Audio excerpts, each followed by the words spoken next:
जय श्री कृष्णा सुनाने जा रहे हैं आपको आमल की एकादशी यानी रंग भरी एकादशी की कथा। ध्यान से सुनिए इस कथा को और वीडियो को लाइक एंड कमेंट जरूर कीजिए। मांधाता बोले कि हे वशिष्ठ जी, यदि आप मुझ पर कृपा करें तो किसी ऐसे व्रत की कथा कहिए जिससे मेरा कल्याण हो। महर्षि बोले कि हे राजन, सब व्रतों में उत्तम और अंत में मोक्ष देने वाली आमल की एकादशी के व्रत का मैं वर्णन कर रहा हूँ। यह एकादशी फाल्गुन माह के शुक्ल पक्ष में होती है। इस व्रत के करने से सभी पाप नष्ट हो जाते हैं। इस व्रत का फल 1000 गोदान के फल के बराबर होता है। अब मैं आपसे एक पौराणिक कथा कहता हूँ, इसे ध्यानपूर्वक आप सुनिए। एक वैदिश नाम का नगर था जिसमें ब्राह्मण, क्षत्रिय, वैश्य और शूद्र चारों वर्ण बड़े आनंद के साथ रहते थे। उस नगर में सदैव वेद ध्वनि गूंजा करती थी तथा पापी, दुराचारी तथा नास्तिक उस नगर में कोई नहीं था। उस नगर में चैत्रथ नाम का एक चंद्रवंशी राजा राज्य किया करता था। वह अत्यंत विद्वान तथा धर्मी था। उस नगर में कोई भी व्यक्ति दरिद्र व कंजूस नहीं था और सभी वृद्ध स्त्री पुरुष एकादशी का व्रत किया करते थे। एक समय फाल्गुन मास के शुक्ल पक्ष की अमल की एकादशी आई। उस दिन राजा, प्रजा तथा बाल वृद्ध सबने हर्षपूर्वक व्रत किया। राजा अपनी प्रजा के साथ मंदिर में जाकर पूर्ण कुंभ स्थापित करके धूप, दीप, नैवेद्य, पंचरत्न आदि से धात्री आमले का पूजन करने लगा और इस प्रकार स्तुति करने लगा। हे धात्री, तुम ब्रह्म स्वरूप हो, तुम ब्रह्मा जी द्वारा उत्पन्न हो और तुम समस्त पापों का नाश करने वाले हो। तुमको नमस्कार है। अब तुम मेरा अर्ध स्वीकार करो। तुम श्री रामचंद्र जी द्वारा सम्मानित हो। मैं आपकी प्रार्थना करता हूँ, आप मेरे समस्त पापों का नाश करो। उस मंदिर में सबने रात्रि को जागरण किया। रात के समय वहाँ एक बहेलिया आ गया जो अत्यंत पापी और दुराचारी था। वह अपने कुटुंब का पालन जीव हत्या करके किया करता था। भूख और प्यास से वह बड़ा व्याकुल था। वह बहेलिया इस जागरण को देखने के लिए मंदिर के एक कोने में बैठ गया और विष्णु भगवान तथा एकादशी महात्म्य की कथा सुनने लगा। इस प्रकार अन्य मनुष्यों की भांति उसने भी सारी रात जागकर बिता दी। प्रातः काल होते ही सब लोग अपने अपने घर चले गए तो बहेलिया भी अपने घर चला गया।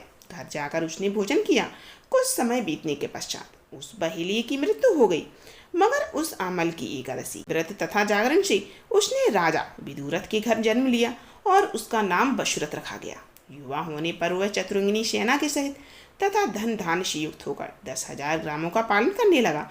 वह तेज में सूर्य के समान, कांति में चंद्रमा के समान, वीरता में भगवान विष्णु के समान और क्षमा में पृथ्वी के समान था। वह अत्यंत धार्मिक, सत्यवादी, कर्मवीर और विष्णु भक्त था। वह प्रजा का समान भाव से पालन किया करता था। दान देना उसका नित्य कर्तव्य था।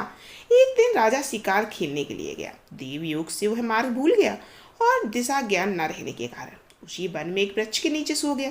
थोड़ी देर बाद पहाड़ी मलेच्छ वहां पर आ गए और राजा को अकेला देखकर मारो मारो शब्द करते हुए राजा की ओर दौड़े।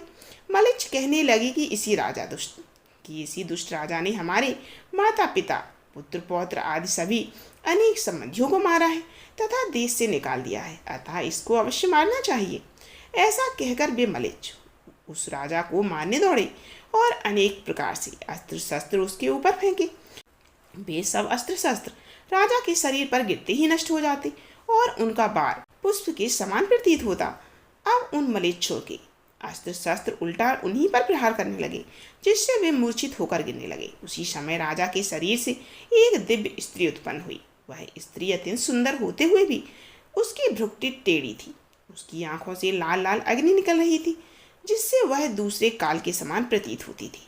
वह स्त्री मलेच्छियों को मारने दौड़ी और थोड़ी ही देर में उसने सब मलेच्छों को काल के गाल में पहुंचा दिया। तब राजा सोकर उठा। मलेच्छों को मरा हुआ देखकर कहा कि इन शत्रुओं को किसने मारा है? इस वन में मेरा कौन हितैषी रहता है?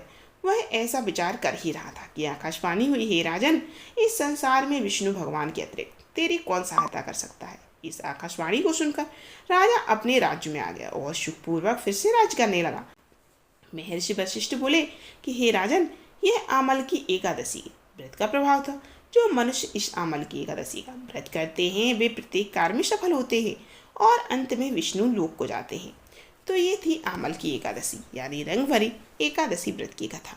आप लोग जरूर सुनिए और वीडियो को ज़्यादा से ज़्यादा लाइक कीजिए, कमेंट कीजिए। फिर मिलते हैं ऐसी ही एक और कथा में।